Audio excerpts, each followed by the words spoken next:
Buen día, nosotros somos el grupo número 1, el cual tenemos a bien presentarles la norma internacional de información financiera número 15, ingresos de actividades ordinarias procedentes de los contratos con los clientes. Daremos inicio abordando cada uno de estos temas para ver la finalidad e importancia. El objetivo de la norma está establecido en el párrafo 1 de la presente, el cual vamos a venir y la entidad evaluará esos criterios importantes, importes necesarios que sean útiles en los flujos de efectivos procedentes de esos contratos con los clientes. Así también el cumplimiento del objetivo es para cumplir el objetivo, es venir y prácticamente centrarse en esas actividades ordinarias para presentar las transferencias de los bienes y servicios comprometidos con los clientes. Prácticamente es venir y dar a conocer la contabilización de los contratos individuales, pero también esta norma aplica a la contabilización de una cartera de clientes, no afectando de forma significativa los contratos individuales. En cuanto al alcance, el alcance pues nos permite ver hasta dónde no aplicará y en este caso la norma no aplica en estas 4 condiciones: contratos de arrendamientos dentro del alcance de la NIF 16, los contratos de seguros dentro del alcance de la NIF 17, los instrumentos financieros y otros derechos y obligaciones contractuales tampoco aplicará en intercambio no monetario entre entidades de la misma línea de negocios, de hechos que facilitan las ventas de los clientes. Prácticamente esto quiere decir de que la norma se centra prácticamente en la contabilización de estos contratos con los clientes. En cuanto al reconocimiento, es cómo se identificará un contrato. Se identificará aprobando el contrato de ambas partes, identificando los derechos de ambas partes de los bienes y servicios. Es decir, la entidad también va a venir y va a pactar estas condiciones de pago. El contrato tiene fundamento comercial. Es probable que se cobre la contraprestación a la que se tiene derecho.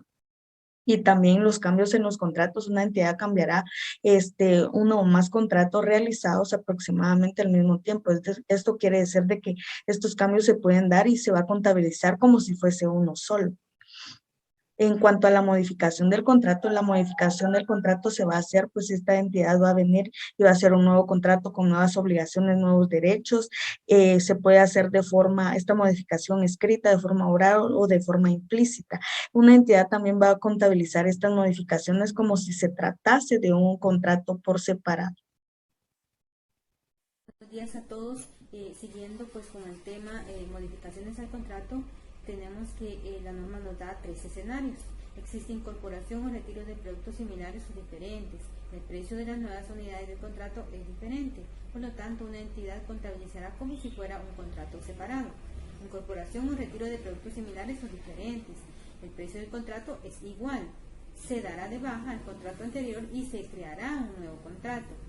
Y el último es, no existe incorporación o retiro de productos similares o distintos, el precio del contrato es diferente, esto se reconocerá como una modificación del contrato inicial. Identificación de las obligaciones de desempeño. El producto principal, bienes acompañados por diversos productos o servicios comprometidos deben identificarse y deben medirse de manera individual.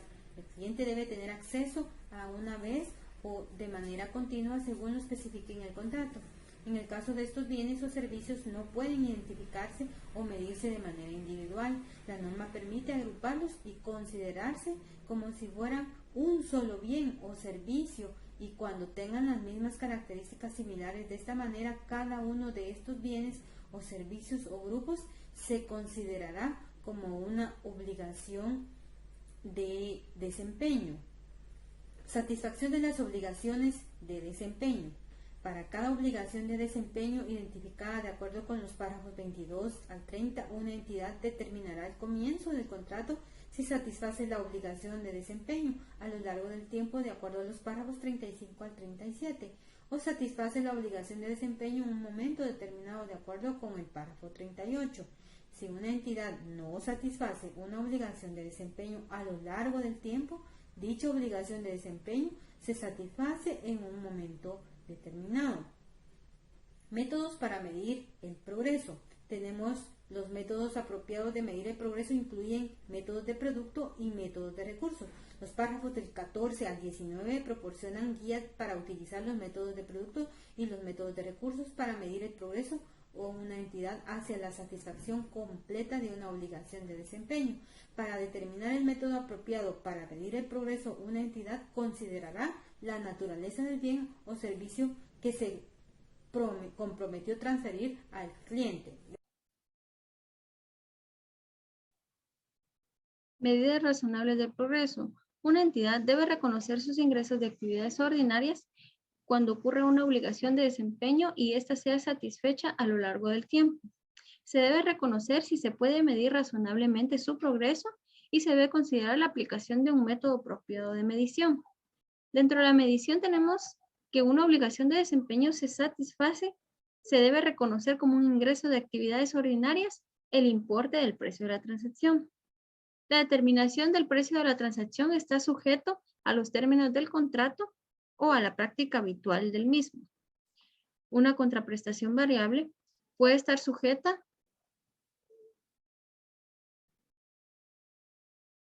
o limitada de acuerdo con los párrafos que se asignen a esta transacción de desempeño.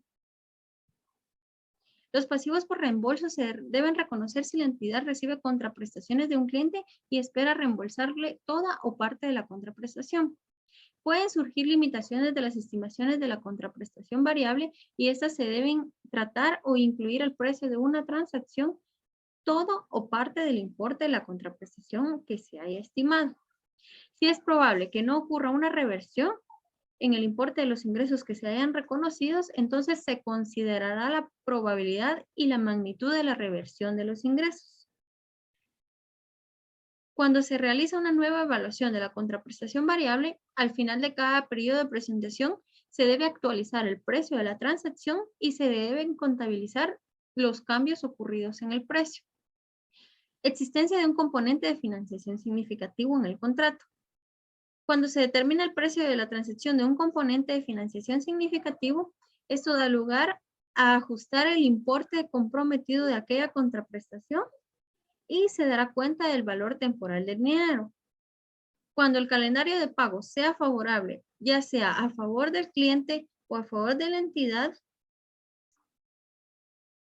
un beneficio significativo de la transacción de la transferencia de bienes. Contraprestación distinta al efectivo. En este caso, contabilizar dichos servicios según la norma NIF 15, A, por actividades ordinarias, B, o por gastos condicionados. Contraprestación pagaderas a un cliente. Si se reconoce como reducción del precio de las transacciones por los dichos bienes o servicios reconocidos, podríamos hablar de A, se reconoce por la transferencia al cliente o por los servicios relacionados. B, la entidad se compromete a pagar, podría estar esto implícito en varias ocasiones, o sea, sería una actividad recurrente. Asignación del precio de la transacción a las obligaciones del desempeño. Se asigna el precio de desempeño en la transacción en la que la entidad distribuya el precio de la transacción a cada obligación de desempeño, a cada bien o servicio que sean distintos. Asignación basada en precios de venta independientes. Métodos estimación precio en venta. Podríamos hablar de A, enfoque evaluación del mercado. B, enfoque del costo más un margen. C, enfoque residual. Asignación de un descuento. Un cliente recibe un descuento, sí y solo sí, por comprar un grupo de bienes o servicios, si la suma de los precios de venta independientes de dichos bienes o servicios comprometidos en el contrato supera la contraprestación acordada conforme los contratos hacia la entidad. Asignación de la contraprestación variable. La contraprestación variable se compromete en un contrato, puede atribuirse al contrato en su totalidad o una parte específica del mismo, de cualquiera de las siguientes formas. A, uno o más, pero no a todas las obligaciones del desempeño del contrato. B, algunos bienes o servicios dependiendo de los distintos comprometidos en una serie de bienes o servicios distintos que forman parte de una obligación de desempeño. Cambios en el precio de la transacción. Una entidad asignará un cambio en el precio de la transacción en su totalidad a una o más, pero no a todas, indica la norma También dice que una entidad contabilizará un cambio en el precio de la transacción que surge como resultado para asignar el cambio, el precio de la transacción. Este deberá asignar el cambio en el precio de la transacción a las obligaciones de desempeño identificadas en el contrato antes de la modificación. También en todos los demás casos en que la modificación no se contabilizó como un contrato separado de acuerdo con el párrafo 20. También el costo del contrato, que habla de los incrementos de costos para obtener un cambio, que dice que una entidad reconocerá como un activo los costos incrementables. Da como solución práctica, una entidad puede reconocer los gastos incrementables para obtener un contrato como un gasto cuando tenga lugar si el periodo de amortización del activo es un año o menos, y nos habla del costo de cumplir un contrato. Dice que una entidad reconocerá un activo por los costos incurridos cuando cumpla con los siguientes criterios, que es los costos que se relacionan directamente con un contrato, los costos que generan o mejoran recursos de la entidad que se utilizan para satisfacer y cuando se espera recuperar los costos. También habla de la amortización y deterioro del valor, que es una entidad reconocerá el valor y deterioro de la amortización cuando el resultado del periodo, en la medida que le importe en libros de un activo reconocido de acuerdo con el párrafo 91 y 95, cuando el importe pendiente de la contraprestación que la entidad espera recibir a cambio de los bienes o servicios con las que se relaciona el activo menos los costos relacionados directamente con la provisión de esos bienes o servicios que se han reconocido como gasto. Para continuar con nuestra exposición, vamos a platicar de la información a revelar que está contenida del párrafo 109 al 129. Y el objetivo de la información a revelar es que una entidad revele información suficiente que le permita a los usuarios de los estados financieros comprender la naturaleza, los importes, calendario e incertidumbre de los ingresos de actividades ordinarias. En relación a los contratos con clientes y la desagregación de los ingresos de actividades ordinarias, una entidad desagregará los ingresos y actividades ordinarias reconocidos procedentes de contratos con clientes. En el saldo del contrato, la entidad revelará el saldo de apertura, de cierre e ingresos de actividades ordinarias.